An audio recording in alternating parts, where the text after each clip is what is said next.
Hey everybody, Soybean Farmer here. Well, as usual, I gotta fix something before I can fix something. Okay, popped the grill off, got the lens dropped down, got the bulb out. I thought this was pretty interesting. Uh, if that'll focus. Alright, that's what one end's supposed to look like, a good end, and that's what happened on this end right here. These things burn with a tremendous amount of heat, and this piece right here just got hot and disintegrated. I guess that's what gave me the bright flash. But the filament all the way across here is good. I'm used to seeing them burn out in here. First time I've seen one do this. Now these things are some serious light. This was about the best kind of light I knew about until this LED stuff showed up. Well, as per usual with anything, I got into it, got looking at it and said, there had to be a cause for this getting so hot over here. What happened to it? Well, the connector point is a compression connector on the bulb, and the connector point's all corroded. So it lost its tight connection, started arcing into that side of the bulb that we were looking at a minute ago, and that's why it burned it all up. And I stuck the new bulb in it and tried it, didn't come on. So I ended up having to take the light apart so I could get the mounting piece out and get a better look at it. And it's all messed up. So we're going to have to clean it up a little bit, or we'll end up having the same problem. Now, with these halogen bulbs, don't never touch them with your bare hand. The oil in your skin will ruin that. In fact, it will cause it to blow out. So, let's see, gotta get it out. Like that. Just don't ever touch it. Get a napkin or something like that. And what's going on in here, that's highly corroded. So, I want to get this screwdriver and try to wedge it out where I can get to it a little bit. Yeah, that might work. Okay. And take this piece of sandpaper, fold it up a little bit, and try to see if I can get in there and clean that up a little bit.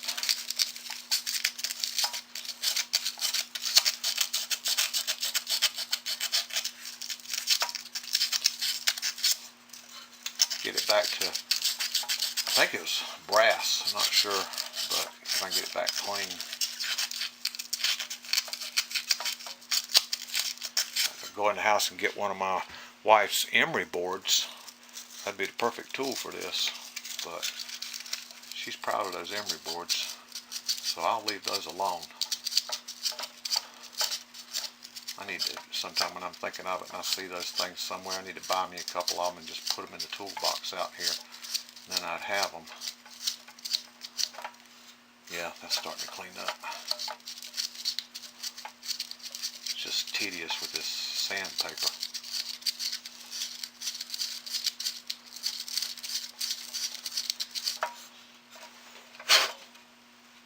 Yeah, that's better.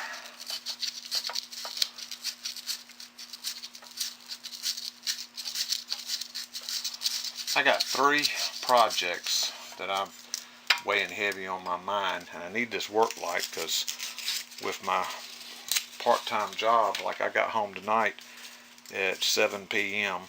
time I got up from the dinner table and checked out a little bit of what was going on YouTube with all the new wonderful fascinations from all the great channels out there. And the time I got out here to the shop, it was about 8:45. But these 3 projects, I've got to replace the motor on the riding lawnmower. I need that to mow grass with. The bottom of that motor gave up and started leaking oil pretty heavy out the bottom of the engine seal. I've got to do something about the lighting on the farm tractors because it looks like this year's schedule with the wheat that I want to cut, harvest, and sell, and then turn right around and start prepping land. I don't have a no-till, so I want to take that plow and turn that ground, then take the disc and cut it up, and then take the seed bed finisher and smooth it. So that's 3 trips right there over each acre. And then plant it, that's the 4th trip over it. So I'm thinking if I get these new LED lights on the tractors, if I get home from work at about 7 p.m., of course we still have some light once we go to daylight savings time, I can run until 10:30 at night with the LED lights. Well, found out reading the stuff, it ain't a simple wire in. There's some relays and some fuse blocks that you better put in there. I mean, I can wire it, ain't no problem with that. My daddy was an electrician. I've done a lot with electronics in my time, so it's just time. It's just a matter of time it takes to sit down and do it.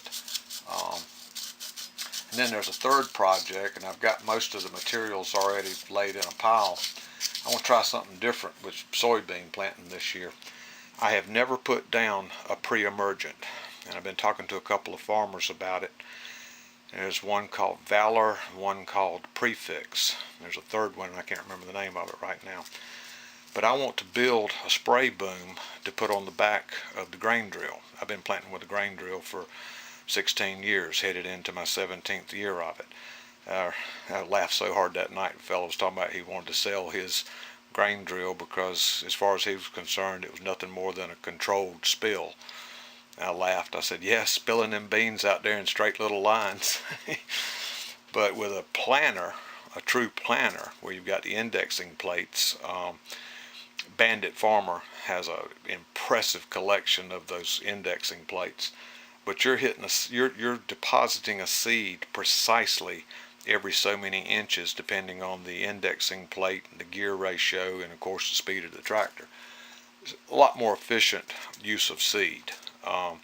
Get a lot more uniform crop that way. But those planters ain't cheap. They're expensive, and I don't have the kind of money it would take to get into that. And if I was going to go that route of a new planter, I'd be looking at a no-till.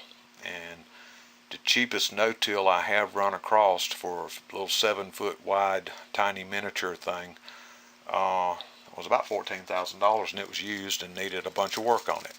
You know, when somebody's selling a used piece of equipment, there's a reason. It's wore out, they're ready for a new one, and whoever buys it better be ready for an adventure. So that's the thing about farming with old equipment. But with those three projects, I've got them tangled up in my mind which one to work on. I finally decided, jump on swapping the engine out on the riding lawnmower. I mean, that's going to be about the most straightforward thing, unless I run into something on that new motor that I'm not expecting. But jump on that, finish it, stay on it, work on it a little bit each night after I get home until it's finished, and then go from there to the LED lighting on the tractors. And then start building the spray boom to put on the back of the grain drill so I can put down a pre-emergent. I talked to a farmer about it. He's been doing it for a couple of years after his cropland, the weed seed in his cropland, developed resistance to glyphosate. And he rattled off those three pre-emergent type chemicals that he'd been using.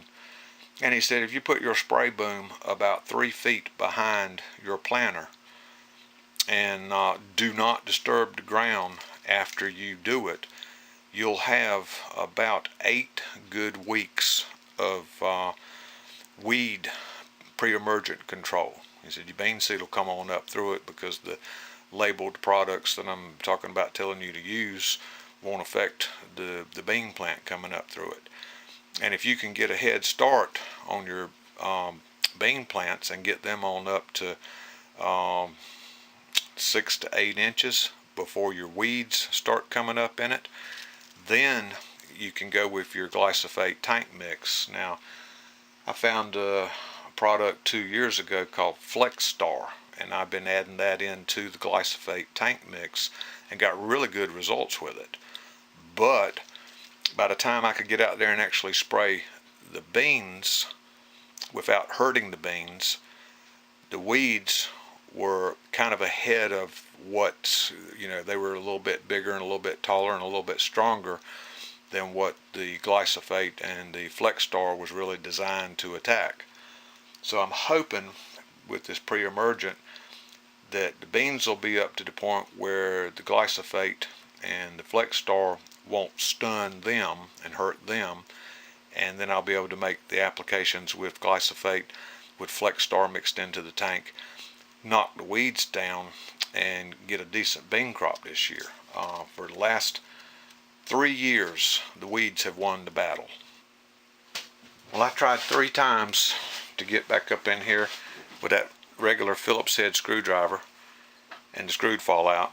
And then I remembered this wonderful device here, a Phillips head screw starter. Can, well, let's see, let's get the whole thing. Alright, there.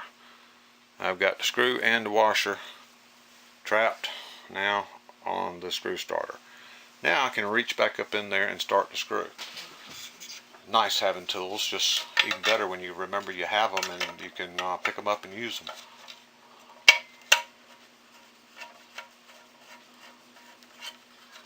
Alright, that one's started. Now let's get the other screw and do the same trick.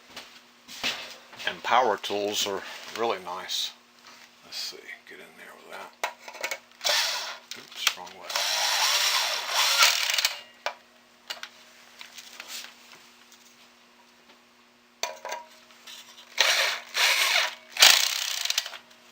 Okay. And the big screw for that is here.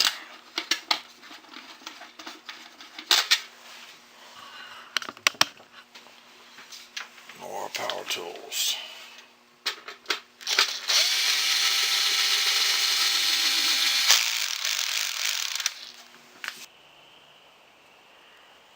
Okay, we got the light fixed. We're out here in the shop, well actually under the shelter between the 2 shops, and that's the temperature I've got right there. It's about 60 degrees, and let's see here, and yeah, about 10 after 10. Well, I figure I'll go ahead and get started on this over here now that I got my work light fixed so I can see. And I think the objective for tonight will be to get the cowing off, get the electrical connections disconnected, get the throttle and the choke disconnected. And by then it'll probably be time to go in the house and get some sleep so I can get up and go to work again tomorrow. So let me get started and see what I can get done. Okay everybody, Soybean Farmer.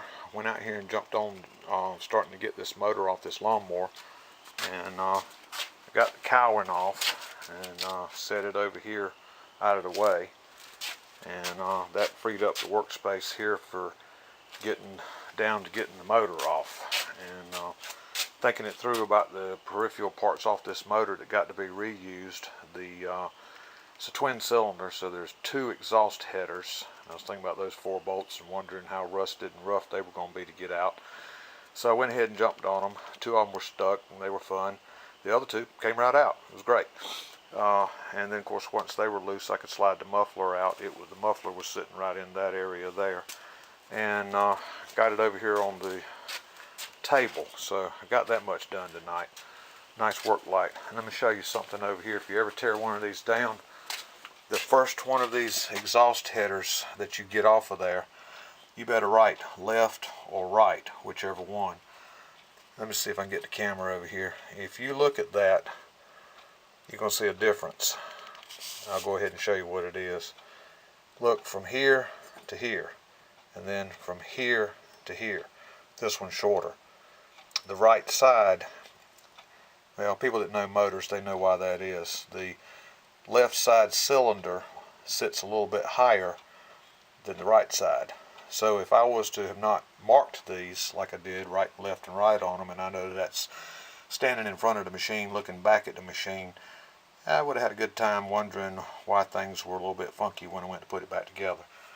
I was pretty impressed with this muffler. Now I've looked at replacing this thing. They want, I think I saw $179 for this stupid little muffler. It's outrageous. Now the deflector right now got super hot gas coming straight out at the ground, and I've noticed through the years that if you let the lawnmower sit in one place, you'll burn a spot in the grass.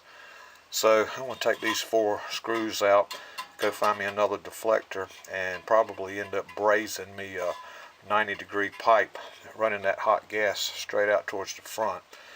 Come up with some kind of other deflector plate, heat shield deflector there. But I was impressed. This expensive muffler is not rusted through anywhere. It's got a few little rusty spots on it, but nothing that's gone through. And it's still solid. So that's definitely going back on there. Everybody, this has been Soybean Farmer. Thank you so much for subscribing to my channel, watching my videos, and leaving comments. Bye, y'all.